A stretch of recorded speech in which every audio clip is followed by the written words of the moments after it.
আজকে আমরা খুব ইন্টারেস্টিং একটা বিষয় নিয়ে কথা বলবো। ধরুন আমরা কফি শপে বসে আড্ডা দিচ্ছি আর পরিচিত তৃতীয় কারো নামে একটু মজাদার রসালো আলোচনা চলছে।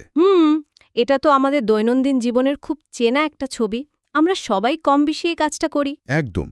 কিন্তু হঠাৎ কেউ একজন এসে যদি আপনাকে বলে যে আপনারা এই মুহূর্তে যা করছেন সেটা আসলে একটা মৃতদেহের কাঁচা মাংস খাওয়ার সমতুল্য। ওরে বাবা, শুনতে তো রীতিমতো গা শিউরে উঠছে। তাই না? মনে হতে পারে নিছক একটা আড্ডাকে এত বিভৎস একটা রূপক দিয়ে কেন মেলানো হচ্ছে। কিন্তু ইন্টারেস্টিং ব্যাপারটা হলো প্রাচীন ধর্ম বা দর্শনগুলোতে এই বিষয়টাকে এভাবেই দেখা হয়েছে। রাইট, মানব ইতিহাসের প্রাচীন পাণ্ডুলিপি থেকে শুরু করে আধুনিক দর্শন সব জায়গাতেই অন্যের নামে সমালোচনা করা বা গীবতকে ঠিক এভাবেই দেখা হয়েছে। আজকে আমাদের এই গভীর অনুসন্ধানের মূল বিষয়বস্তুই হল পরনিন্দা বা গীবত। বিষয়টা আসলেই খুব গভীর। আমাদের হাতে আজ বিশাল এক তথ্যভাণ্ডার রয়েছে। ইসলাম, খ্রিস্ট ধর্ম, হিন্দু ধর্ম, বৌদ্ধ ধর্ম, শিখ ধর্ম, জৈন ধর্ম এবং বাহাই ধর্মের মতো প্রধান ধর্মগুলো তো আছেই। এর পাশাপাশি নিশ্চয় দার্শনিকদের চিন্তাধারাও থাকছে। হ্যাঁ, একদম। সক্রেটিস, অ্যারিস্টটল, রুমি, কনফুশিয়াস, ভোল্টেয়ার এবং গান্ধীর মতো দার্শনিকদের কালজয়ী সব বাণী আমরা বিশ্লেষণ করব। তবে আজকের উদ্দেশ্য কিন্তু কোনো নীতিবাক্য শোনানো নয়। আমরা এটাকে একটা মনস্তাত্ত্বিক জায়গা থেকে বোঝার চেষ্টা করব। ঠিক ধরেছেন। আমাদের মূল লক্ষ্য হল কেন পৃথিবীর সম্পূর্ণ ভিন্ন ভিন্ন প্রান্তের মানুষগুলো ঠিক একই বিষয়ে এত কঠোর সতর্কবার্তা দিয়ে গেছেন সেটা খুঁজে বের করা। এর পেছনে কি শুধুই নৈতিকতা, নাকি আমাদের মনস্তাত্ত্বিক কোনো কারণ লুকিয়ে আছে? তো চলুন বিষয়টা একটু খুলে দেখা যাক। হ্যাঁ, অবশ্যই। আমরা যদি উৎসগুলোর দিকে একটু তাকাই তাহলে একটা অসাধারণ প্যাটার্ন বা মিল নজরে আসে। প্যাটার্নটা ঠিক কীরকম? হাজার হাজার বছরের ব্যবধানে ভিন্ন ভিন্ন প্রান্তে বসেও এই মুনি ঋষি বা দার্শনিকরা পরনিন্দাকে মূলত দুটি ভাগে ভাগ করেছেন। এর ক্ষতিকর দিকগুলো বোঝাতে গিয়ে তারা বলেছেন, একটা হলো আত্মিক অবক্ষয় আর অপরটি হলো সামাজিক বিভেদ। তারা গীবতকে শুধু একটা বদভ্যাস হিসেবে দেখেননি। না, একেবারেই না। সমাজ বা অন্যের কি ক্ষতি হয় তা নিয়ে ভাবার আগে গীবত আসলে মানুষের নিজের ভেতরে কি পরিবর্তন আনে সেটা নিয়ে তারা বেশি কথা বলেছেন। দাঁড়ান, এই জায়গাটাতেই আমার একটু খটকা লাগছে। কোন জায়গাটাতে? আমরা সাধারণত ভাবি গীবত করলে যার নামে বলা হচ্ছে ক্ষতিটা তো তারই হচ্ছে। বিষয়টা আসলে আমার কাছে একটু জাদুকরি আয়নার মতো লাগছে। আপনি অন্যের দিকে কাদা ছুটছেন কিন্তু দাগ লাগছে নিজের আত্মায়। এই আত্মিক ক্ষতির বিষয়টা উৎসগুলোতে কিভাবে ব্যাখ্যা করা হয়েছে? আচ্ছা, আমি একে একে প্রমাণগুলো তুলে ধরছি। প্রথমে সুফি সাধক রুমির একটা অসাধারণ উক্তির কথা বলি। তিনি বলেছেন, তোমার জিহ্বা হল হৃদয়ের দরজা। নিন্দা করলে হৃদয় অন্ধকার হয়। ও আচ্ছা, এটা সরাসরি আমাদের মন বা হৃদয়কে কলুষিত করছে। একদম। এরপর ধরুন বাহাই ধর্মের প্রবর্তক বাহাউল্লাহর বাণীর কথা যদি বলি, সেখানে বলা হয়েছে জিহ্বা হল হৃদয়ের আয়না, আর পরনিন্দা সেই হৃদয়ের আলো নিভিয়ে দেয় যা আত্মার জন্য বিষের মতো। বিষ? এটা ভেতর থেকে আমাদের শেষ করে দিচ্ছে। ঠিক তাই। শিখ ধর্মের গুরু গ্রন্থ সাহেব এবং হিন্দু ধর্মের মনুস্মৃতিতেও একই কথা বলা হয়েছে। অন্যের দোষ প্রকাশকারী আসলে নিজের মন আর চরিত্রকেই অপবিত্র করে তোলে। তার অন্যের দোষ খোঁজাটা এক ধরনের ফাঁদ।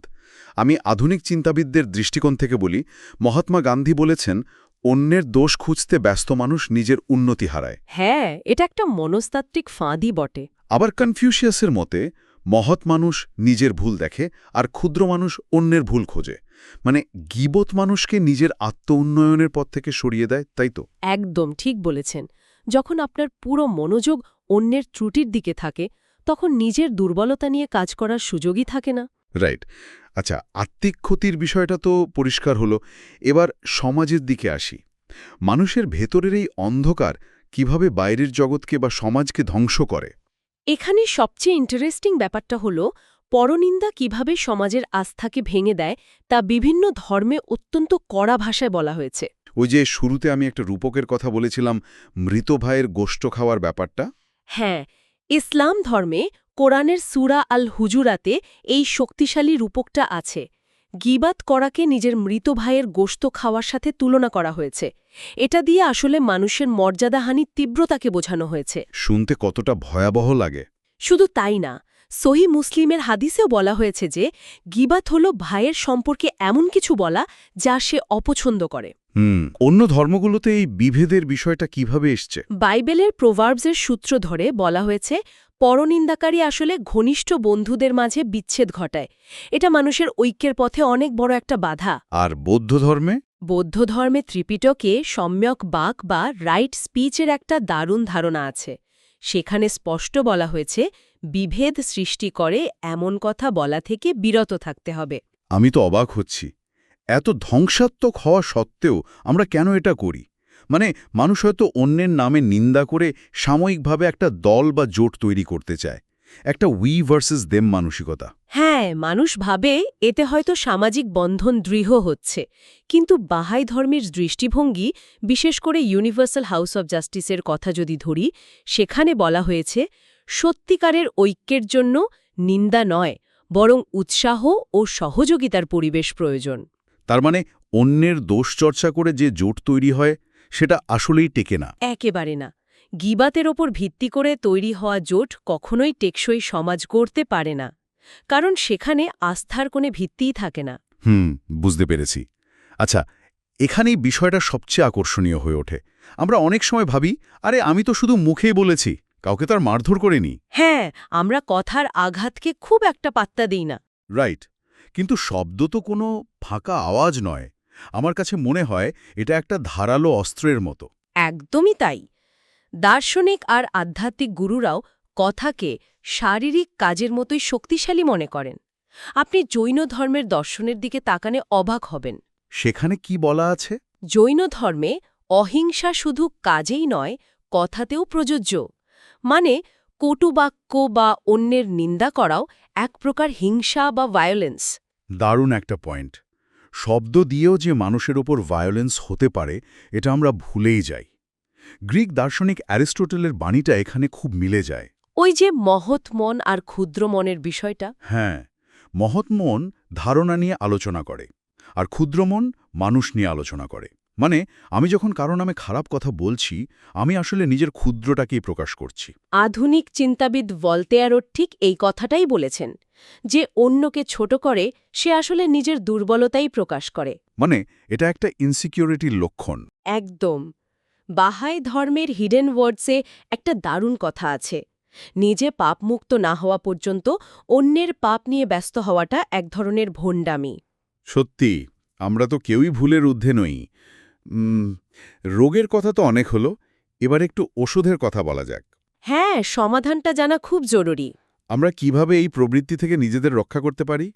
গ্রিক দার্শনিক সক্রেটিসের বিখ্যাত ৩টি ছাঁকনি বা 3 ফিল্টার্সের ধারণাটা এখানে চমৎকার কাজ করতে পারে।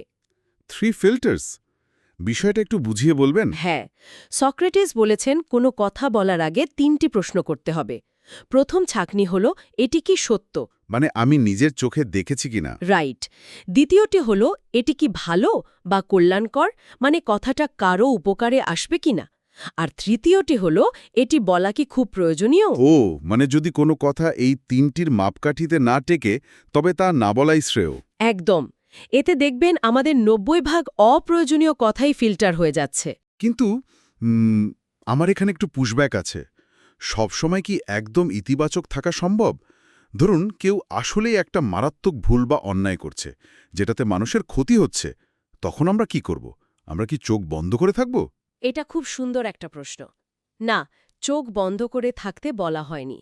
বাহাই শিক্ষায় এর একটা অত্যন্ত বাস্তবসম্মত 4 স্তরের সমাধানের কথা বলা হয়েছে। 4 স্তরের সমাধান? সেটা কেমন? যদি সত্যি কারো দোষ দেখা যায়, তবে প্রথমে তা গোপন রাখতে হবে।